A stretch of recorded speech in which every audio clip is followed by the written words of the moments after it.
Una sa ating mga balita, formal lang nagbukas ang ika-25 Association of Southeast Asian Nations o ASEAN Summit sa Myanmar, kung saan dumalo si Pangulong Aquino at ilang pang world leaders. Inaasahang tatalakayin sa pagpupulong ang ilang mga usapin na nakakaapekto sa rehiyon, partikular na ang West Philippine Sea. Nakatakda ring pagtibayin ng mga leader ang ASEAN Joint Statement on Climate Change. Ang ulat mula kay Elena Luna. Malugod na tinanggap si Pangulong Aquino ni Myanmar President U Thein Sein sa formal na pagsisimula ng ika-25 Association of Southeast Asian Nations o ASEAN Summit. Kasamang sumalubong kay Pangulong Aquino at iba pang lider ng ASEAN ang Myanmar First Lady na si Daw Khin Khin Win sa Myanmar International Convention Center sa Naypyidaw.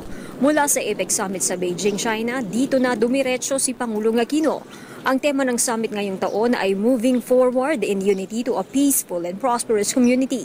Ito ang unang pagkakataon na naging host ang Myanmar sa ASEAN Summit mula nang maging miyembro ng grupo taong 1997. Inaasahang tatalakayin sa 2 araw na summit ang mga isyong nakakaapekto sa rehiyon tulad ng usapin ng South China Sea. Magiging bahagi rin ng summit ang pagpapatibay ng mga lider sa ASEAN Joint Statement on Climate Change 2014. Sa pagtatapos naman ito sa Huwebes, pagtitibayin din ang Naypyidaw Declaration. Taong 1997 itinatag ang ASEAN at isa ang Pilipinas sa mga founding members nito.